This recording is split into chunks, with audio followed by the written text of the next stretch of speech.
Meet the man described as the Bezos of Black Wall Street.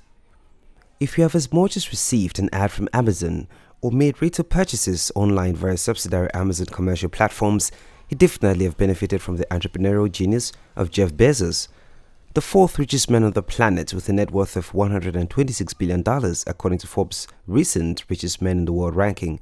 Jeff Bezos owns a fortune as he originally took Amazon public in 1997 and went on to become the first man since Bill Gates in 1999 to achieve a net worth of more than $100 billion. Amassing so much figures over the years have led to pundits attributing Jeff Bezos as one of the most influential people on the planet over the last 2 decades. But here's an interesting fact. Jeff hasn't always been the biggest kid in the block. In fact, there was a fellow who garnered so much influence and wealth that he has come to be known as the Bezos of Black Wall Street. Over a century ago in the United States of America, there was a sharp black and white race disparity in the state of Tulsa, which became known as the Tulsa Race Riot. What happened was a 2-day massacre of white mobs attacking and destroying the properties of the black inhabitants living in Greenwood, Tulsa, which was at the time the most affluent African American community in the United States. Greenwood was known at the time as the Black Wall Street, as it was home to highly successful and profitable black-owned businesses. The riot was spurred after a 19-year-old black shoe shiner by the name of Dick Rowland was accused of raping a 17-year-old white female elevator operator by the name of Sarah Page. It is thought that this accusation was caused by Rowland sleeping and falling on Page. The white woman initially refused to press charges, but accumulative pressure from the larger white community, including the press, turned Page's will. One of the men who was unfortunately affected in the destruction of Black Wall Street was the curiously named John the Baptist Stratford, otherwise known as J.B. Stratford.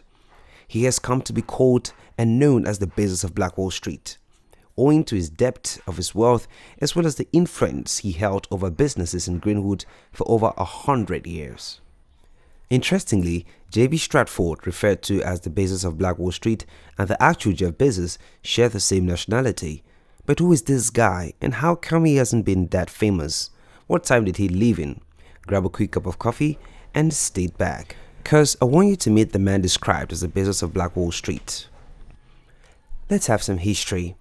In 1905, a black gentleman and entrepreneur called O.W. Gurley sold his store and land in Perry and moved with his wife Emma to the oil boom town of Tulsa, where he purchased 40 acres of land, which would later be renamed by him as Greenwood, and was only to be sold to colored folks due to the first law passed in the new state of Oklahoma, 33 days after statehood.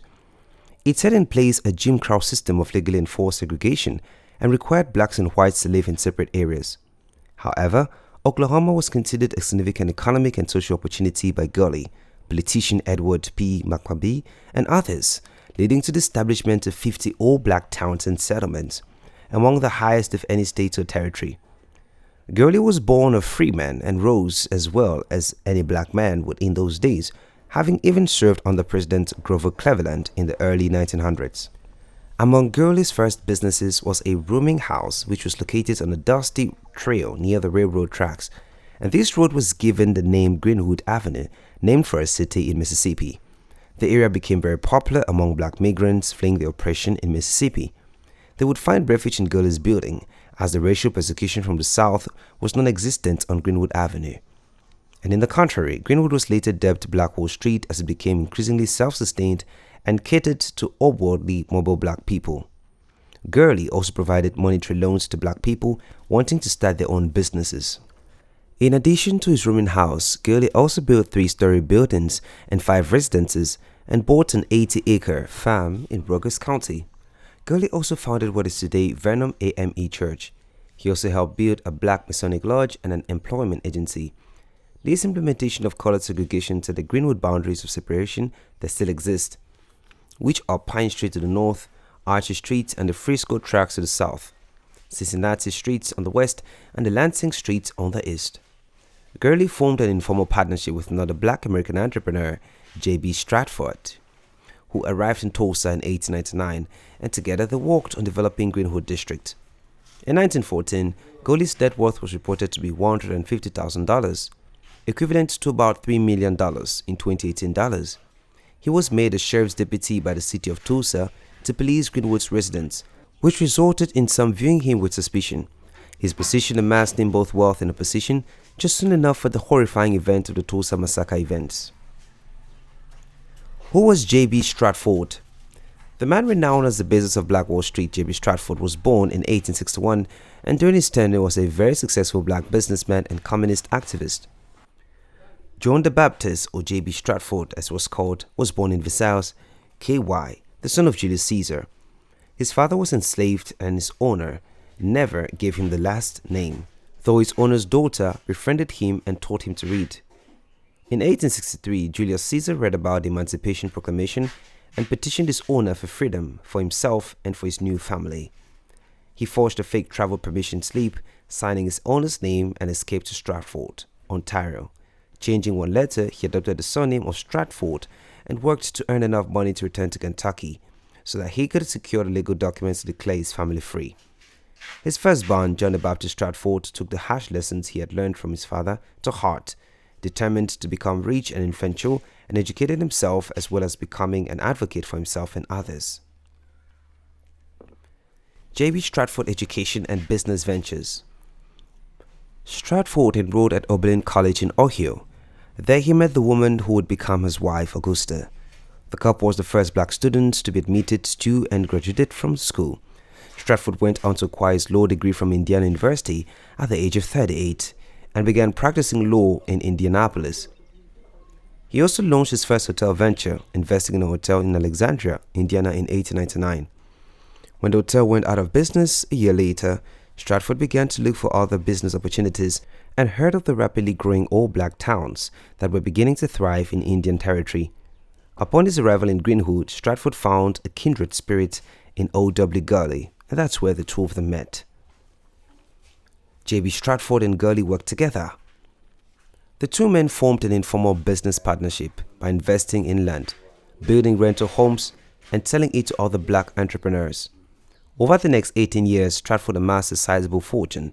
His home was worth $125,000, the Stratford Hotel at $50,000, and another two-story brick residence on N. Elgin Avenue at $3,000. However, his empire had some 24 rental houses and rooming houses, including a 16-room brick apartment building, pool halls, shoeshine parlors, and bathhouses, from which he earned an income of nearly $500 a month.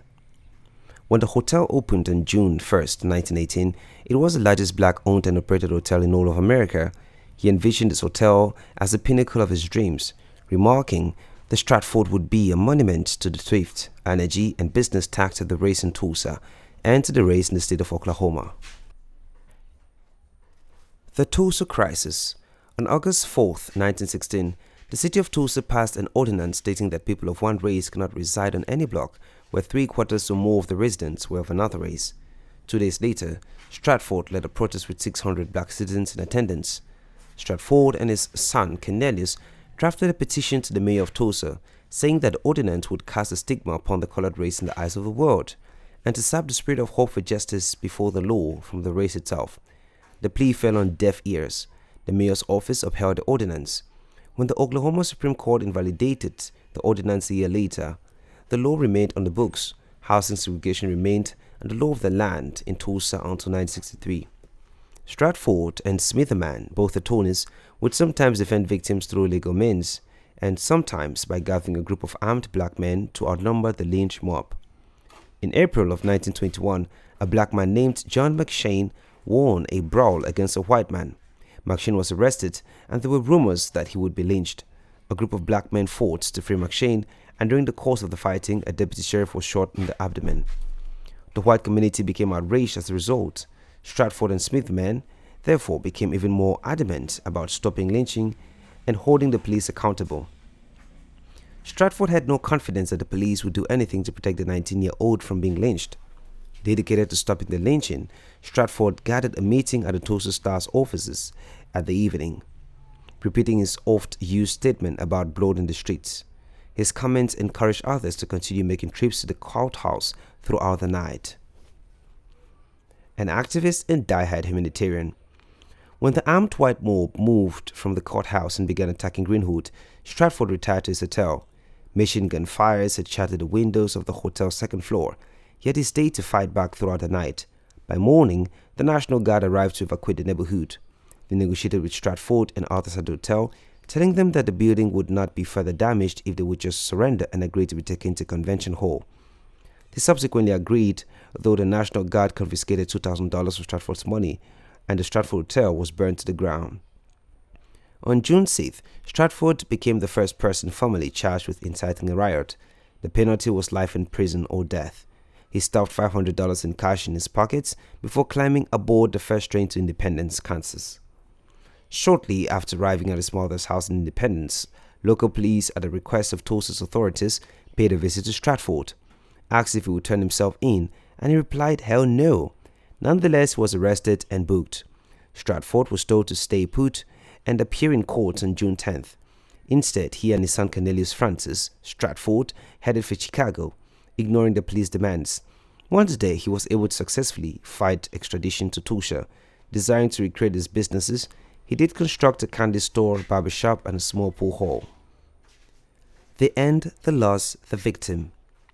J.B. Stratford lost more than money in the Tulsa Race Massacre. He lost the sense of his place in society and struggled with the injustice done to him and the neighborhood of Greenwood. J.B. Stratford passed away in Chicago on December 22, 1935. Almost 70 years after the massacre, family members fought to clear Stratford's name. This includes his granddaughter, Joel Stratford.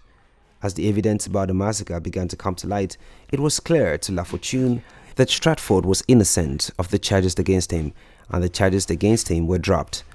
Today, his great-granddaughter, Laura Stratford, works to preserve the family's legacy, and analysts worldwide have recognized and dubbed him the Bezos of Black Wall Street.